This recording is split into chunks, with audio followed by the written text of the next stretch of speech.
Good morning. We are grateful to gather online and in person this morning as the Unitarian Universalist Society for a time of music, inspirational words, reflection, and connection. I am Brenda Linley, member of the UUS youth group. If you are visiting our service today, welcome.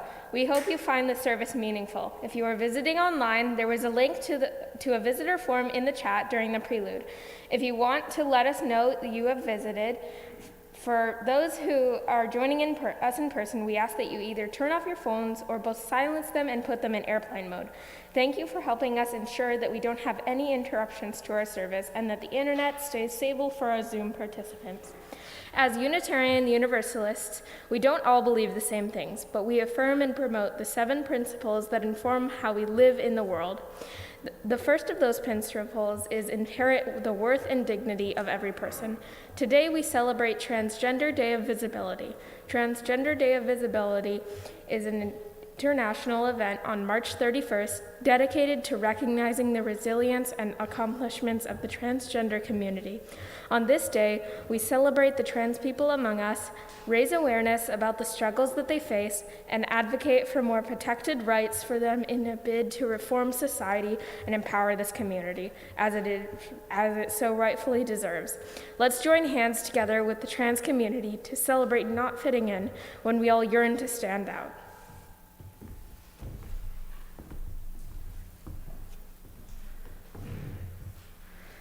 Good morning. I'm Brenda Linley, a worship associate at the Unitarian Universalist Society, and it is wonderful to be with you all this morning, and I'm so glad that the youth are able to join us and help out with this service. In these times of change, it is so important to be together, to come together as a spiritual community, to gain the sustenance that we each and all need to help nourish each other.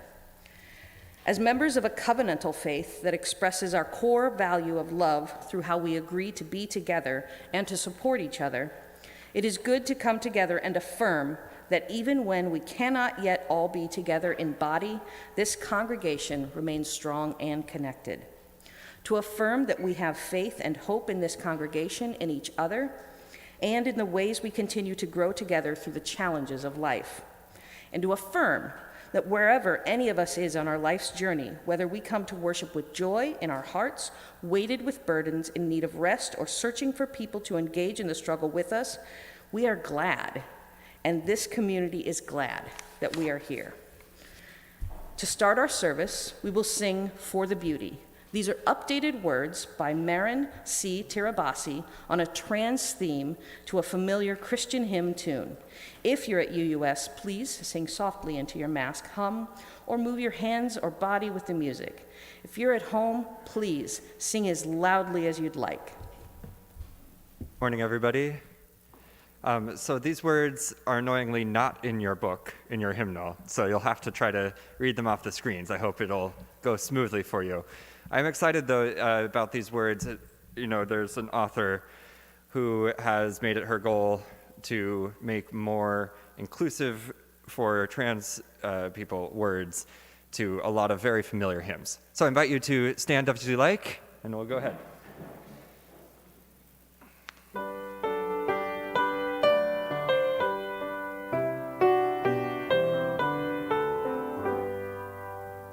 For the joy of human form, shaped to meet the inner soul, man or woman, each reborn, flowering out, becoming whole.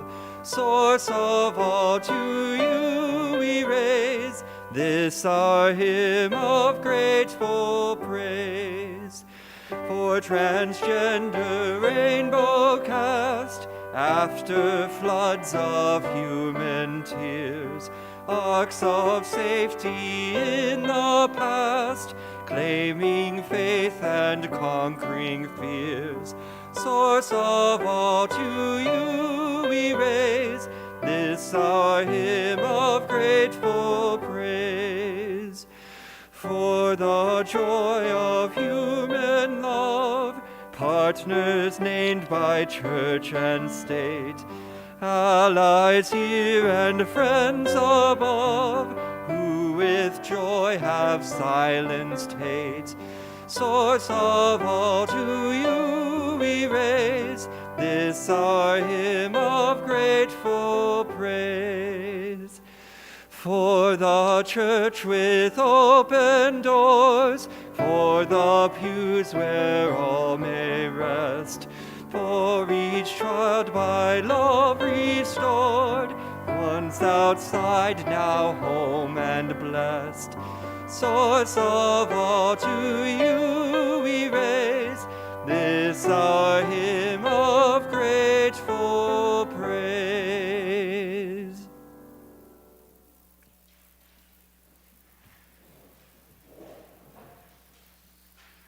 As Unitarian Universalists, we light a flame within a chalice as a symbol of sanctuary and safety, to unite us in our worship and to remind us of our ongoing search for the light of truth. Please join me in saying our chalice lighting words. Life is a gift for which we are grateful. We gather in community to celebrate the wonder and mystery of this great gift. So let us now kindle the flame of our liberal religious heritage and renew our covenant of mutual love and care. Love is our doctrine, the quest for truth is our sacrament, and service is our prayer. To dwell together in peace, to seek knowledge in freedom, and to serve those in need, this we promise, this we covenant with life and one another.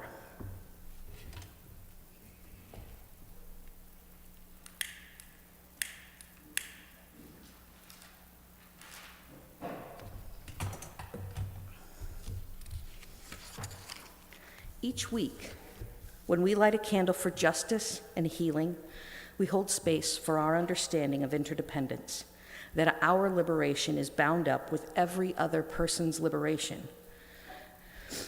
and our feelings of rage and heartbreak over the ongoing pandemics of illness and racism, the devastation of climate chaos, and the waves of trauma washing over our world. We light this candle to help us hold space together for processing what is happening in our lives and in our world, and to remind ourselves that together we are creating resilience and hope. We light this candle that we may not be numbed or lost to injustice, devastation, illness, and trauma, but rather find strength, courage, and love together to continue engaging with the struggles for liberation, justice, and healing. Today, as we light this candle, we're particularly mindful of our trans siblings. After I light this candle, let's hold a time of silence to our hearts, to listen to our hearts and bodies, or perhaps to lift up prayers.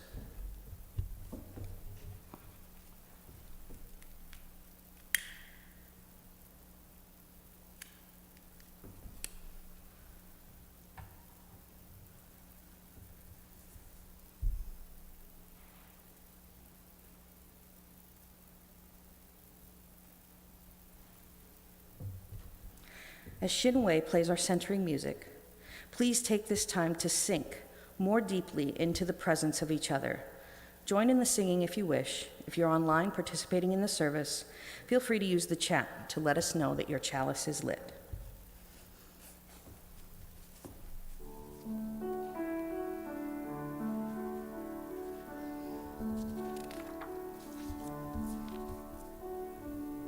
There is a love holding me.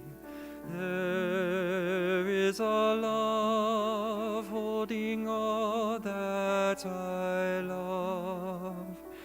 There is a love holding all I rest in this love.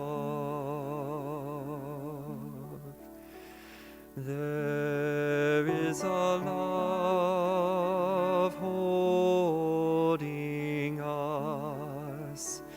There is a love holding all that we love. There is a love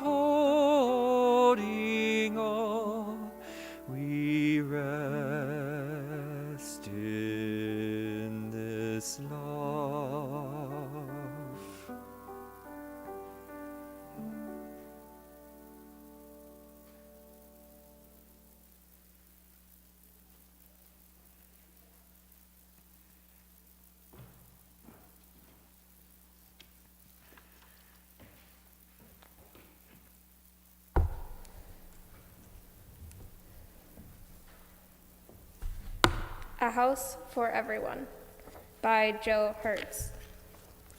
Lunchtime is our favorite part of the day. We build a house for everyone. We collect everything we need from around the playground. I'll get all the sticks we need, says Ivy. It won't take long. She's the fastest runner in our group. She gathers large sticks from all over the playground. Ivy is a girl. She likes to have her hair cut really short. Her favorite clothes are shorts and a t-shirt, and she never ever chooses to wear a dress. I'll build the house, says Alex. I'll make sure it holds together and does not fall down. Alex loves to build. They have the biggest Lego collection of all of our friends. They take the sticks that Ivy has collected and carefully balance them up against the fence.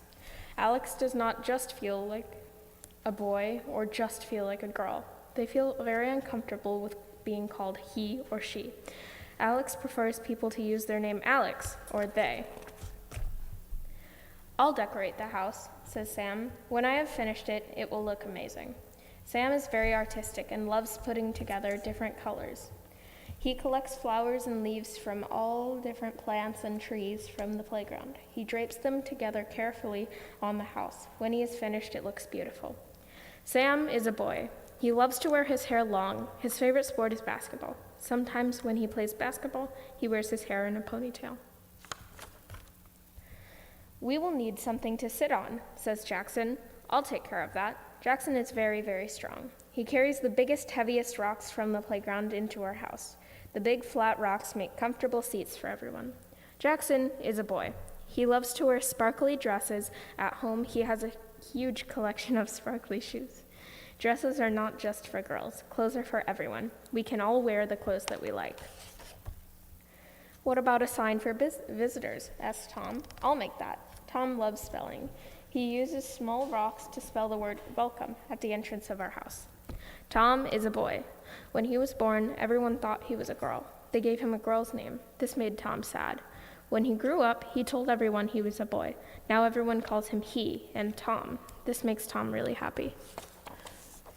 With all of us working together, the house is soon ready. Ivy brings her dinosaur collection into the house. We make a rock mountain for the dinosaurs. Jackson brings his tiny teddies into the house. We each get to hold one. Alex brings their Legos into the house. We build a Lego playhouse for the teddies. Tom brings his favorite joke book to the house and tells us some funny jokes. Sam brings his basketball to the house. We go outside and play basketball for a while. Other friends come and join us. The house starts to get really crowded, but it's lots of fun. Ivy yells, "To the monkey bars, everyone."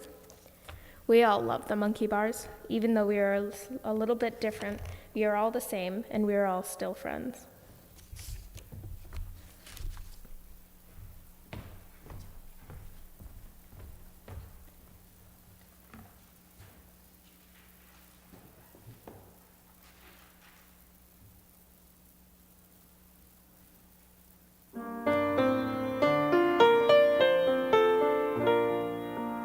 Go now in peace, may love guide all your ways. Beauty be the blessing of your nights and days. Truth on your lips and kindness in your deeds. Faith to follow where the human spirit leads.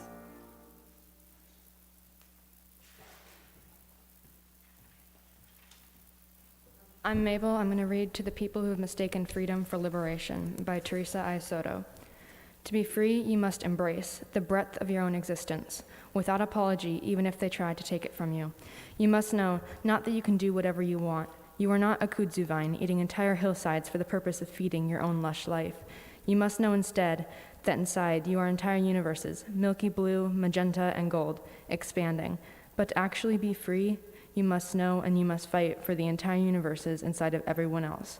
Being free is not a license, but a promise.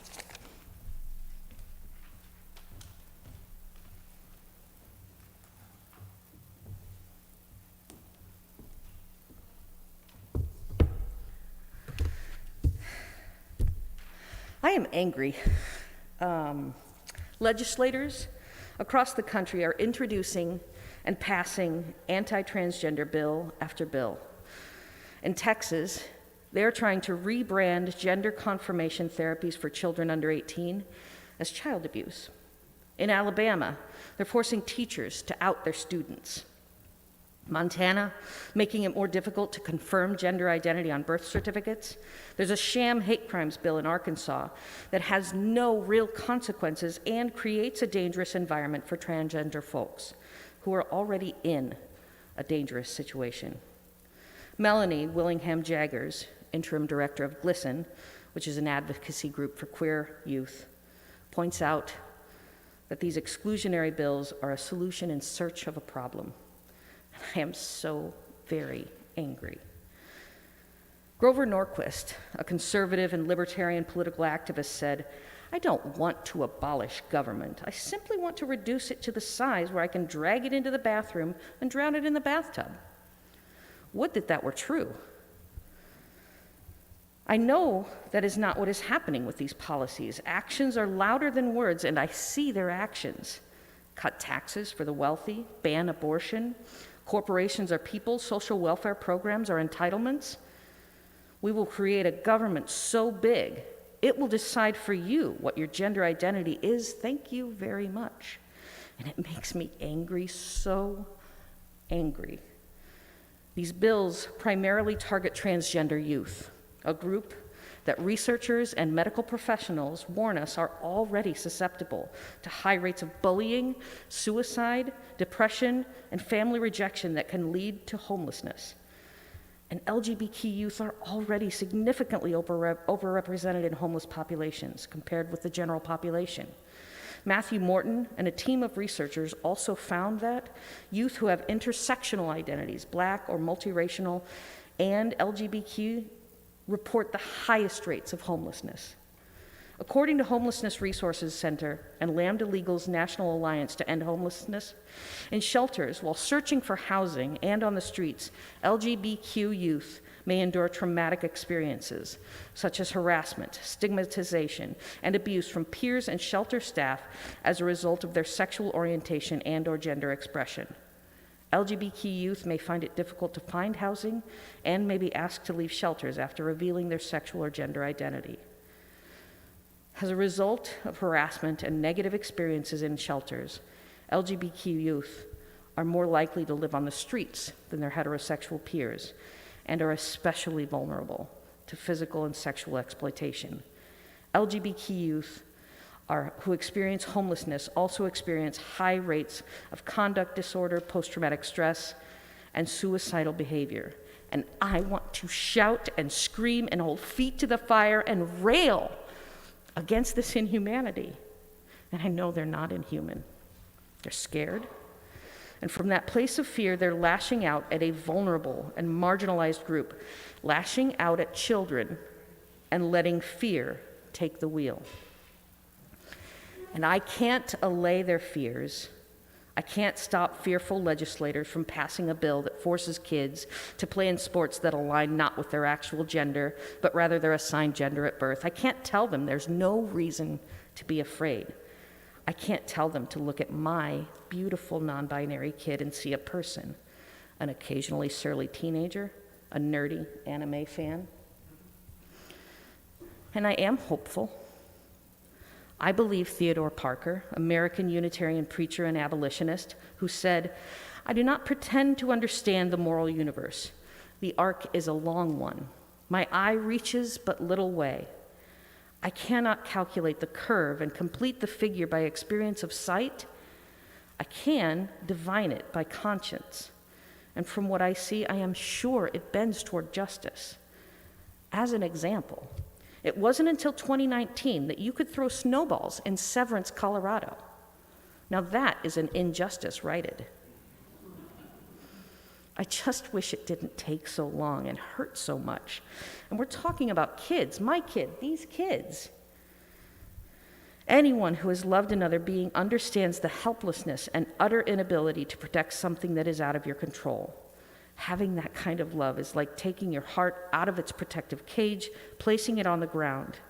You have to hope that no one steps on it or sets it on fire or kicks it into oblivion, and I do hope. I hope that our better angels will out. I hope that enough parents and children and friends and teachers will connect with kids like mine and see there's nothing to fear. We can lift each other up and we can see each other as human. And I will continue to feel my anger, and I will rail, and I will rend, and I will gnash. I will fight with my vote and my money and my voice. And I will hold on to hope, because my kid has a great group of friends, many of whom identify as some kind of queer or gender fluid.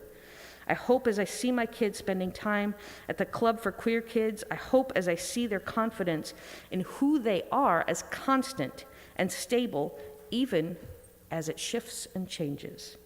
Howard Zinn said, "I can understand pessimism, but I don't believe in it. It's not simply a matter of faith, but historical evidence. Not overwhelming evidence, just enough to give hope. Because for hope, we don't need certainty, we only need possibility. So I will hope. I will hope for a better future for my kids, for future generations, for all of us. I will hope."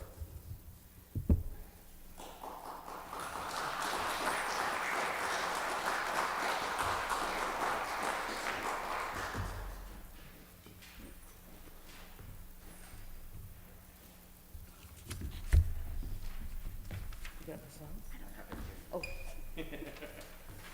I'm in the middle, right?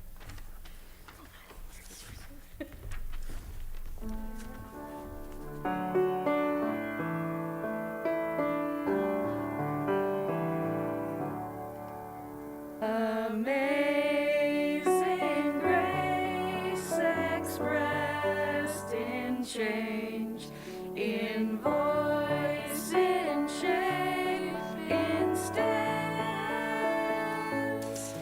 as butterfly from chrysalis, my spirit starts to dance. So many years the questions churned, my life within, without. But now my body has returned, and hope replaces doubt.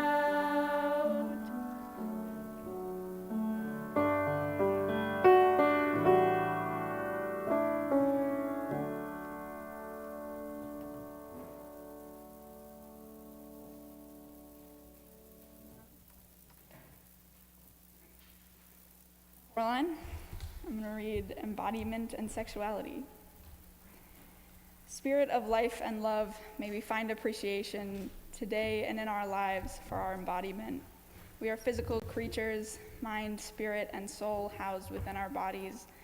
Our bodies, our physical form, allow us to experience the world, taste chocolate chip cookies fresh from the oven, touch the warmth and smoothness of a baby's skin, sight the blossoming colors of sunrise and sunset, sound the laughter of friends and family, smell the aroma of fresh baked bread.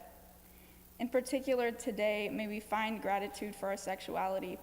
May we be grateful for and appreciate our gender identity, our sexual orientation, our physical selves. May we appreciate the pleasure, the intimacy, the connection that comes with and is part of our sexuality. May we also remember that for many, sexuality can bring a variety of emotions: shame, sadness, trauma, anger, pain, and hurt. For all the joy and goodness that embodiment brings, it also has its challenges: aching joints, long-term health conditions, severe illness, and more. Today, as we honor the whole of ourselves, we also honor the whole spectrum of sexual experience, holding the joys in all their richness and the sorrows in all their fullness in our hearts. Amen.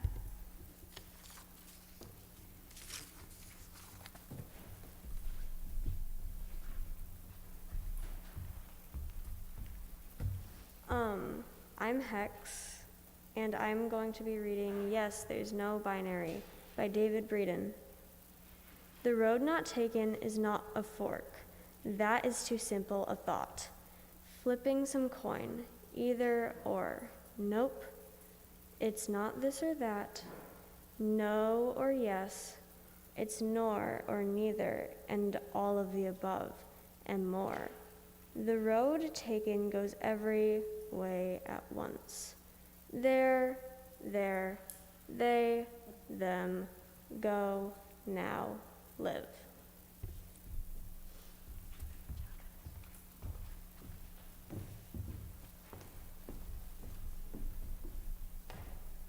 So, I don't know if any of you maybe remember the first time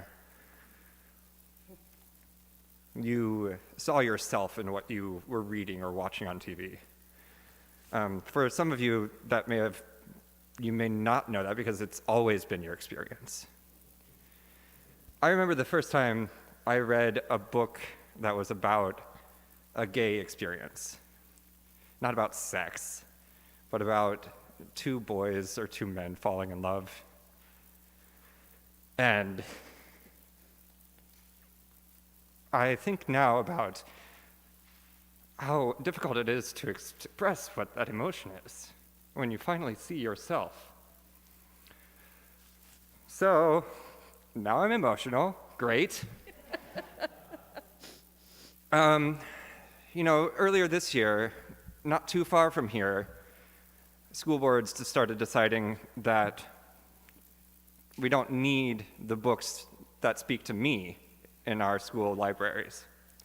And indeed, in Idaho, they're planning to just scrap the whole library system altogether, instead of letting people like me, like us, see ourselves in the literature that we read. And that affirmation of self, just making it disappear, obviously doesn't disappear us as people. So I got angry, and I wrote a little song about how important it is that we see ourselves in the books that we read. Let's all breathe once, and thank you.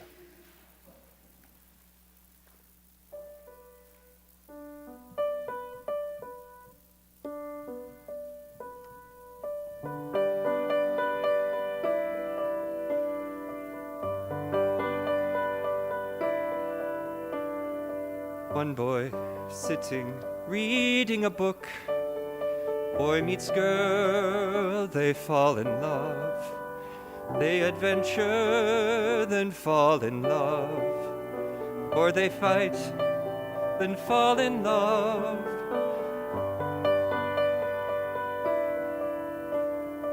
One boy thinking, where am I? Where is me in this book? One girl sitting, reading a book. Girl meets boy, they fall in love. She shoots arrows, they fall in love. She waves a wand and falls in love. Straight stories, always straight stories. Straight stories, always straight stories. Straight stories, straight stories. Straight stories, always straight stories. One girl thinking, where am I? Where is me in this book? One kid sitting, reading a book. Boy meets boy, Boy meets boy, they fall in love. they fall in love. Girl meets girl, they fall in love. They fall in love. They adventure, then fall in love. Gay stories, yes, bi stories, Trans stories, lesbian stories, pan stories, non-binary stories, ace stories, all the queer stories. One kid thinking, there am I, there am I, there is me in this book, there am I, there is me in this book. trust me, sitting, reading a book.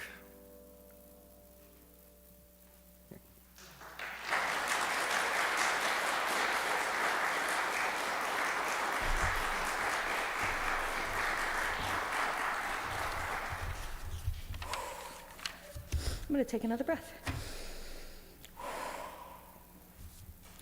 How we give, what we do with our lives, our time, and our resources is a reflection of our values. In response to the abundance we are blessed with, every week, this congregation donates generously to organizations in the community whose work aligns with our values and principles. Our community partner agency this month is the Center for Worker Justice, whose priority issues include defending workers' rights to proper payments and safe work, improving housing options for low-income residents, confronting discrimination and ensuring equal access to community services, and providing assistance to those affected by immigration policies. On the screen, you will see instructions for how to give online, or you may take this time to write a check and address an envelope to the UUS to be put in the mail. If you're attending service here in the sanctuary, you can give online, or there is a basket for checks in the atrium. The usher can help you find it after the service. You may assist our community partner, contribute to the congregation to provide additional support for our operating expenses, or contribute your pledge to our society. The offering is a sign of commitment to this free congregation, which is completely supported by the voluntary generosity of all who join with us. As we give and receive the offering, may we be transformed by our giving, and may the world be transformed by our gifts.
Nurturing gratitude and how we understand and express interdependence is part of how we live into our Unitarian Universalist faith. May what has been shared today help us more fully affirm our interconnection and live into love and justice. Immediately after the service, we will have time for all to join in conversation and community online. And now to close our service today, we will sing "We Are a Gentle, Angry People." I think this hymn is a good reminder that it's up to us to make the differences. I don't know how many of you know the history of this hymn. A few of you? This was written by Holly Near just after Harvey Milk was assassinated.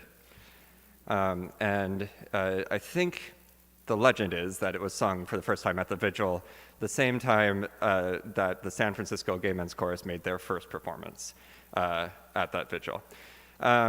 So this is in your hymnal, number 170, if you like. It also is on the screens. We're doing 1, 2, 4, and 5 with a couple different words in verse 5. So check out the screens for those. All right, and stand as you like.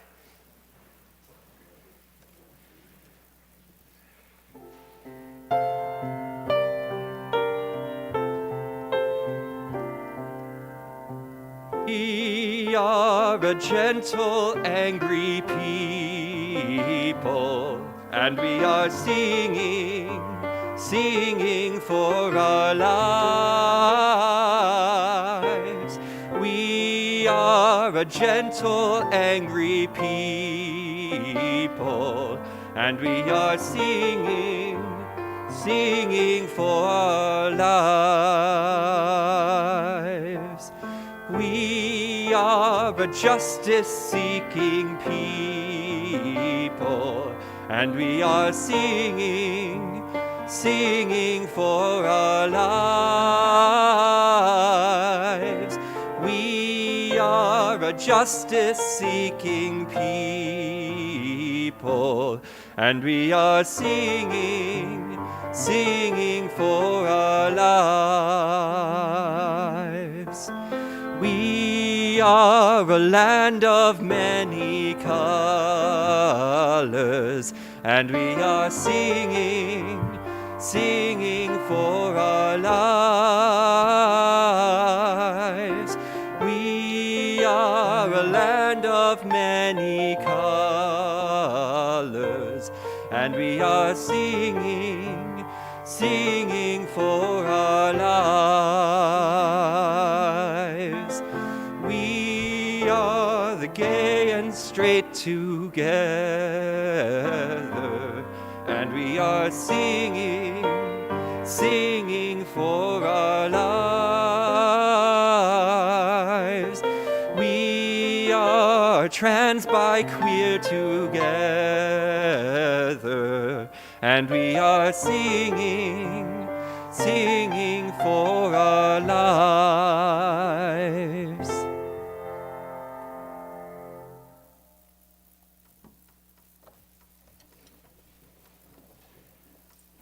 Please join me in the words for extinguishing the chalice. We extinguish this flame, but not the light of truth, the warmth of community, or the fire of commitment. All these we carry in our hearts and minds until we are together again.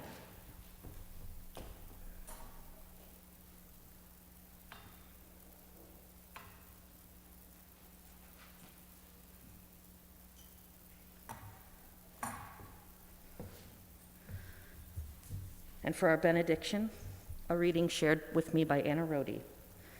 Dear trans, non-binary, genderqueer, and gender-expansive friends and kin, and those of us whose gender is survival, let me explain. No, there is too much. Let me sum up. You are not hard to love and respect. Your existence is a blessing. Your pronouns are not a burden or a trial. They're part of your name, just shorter. Someone getting them wrong is not a poor reflection on you. It is not your fault. Your body really and truly belongs to you and no one else. The stories of your body, the names of your body's parts, your body's privacy, the sum of your body's glory. It is not okay for anyone to press their story of you back to the beginning of our liberation. We will find the people ready to be on the freedom for the people way. We will go on. No one can rename you. Other. It can't stick as you offer the gift of being and saying who you are, mostly, though your stories belong to you. Your joy and complexity are beautiful, however you may choose to tell it or not tell it. Some folks, cis, may take their liberty for an unholy license. You are beloved. Please keep to our shared tasks of healing, getting free.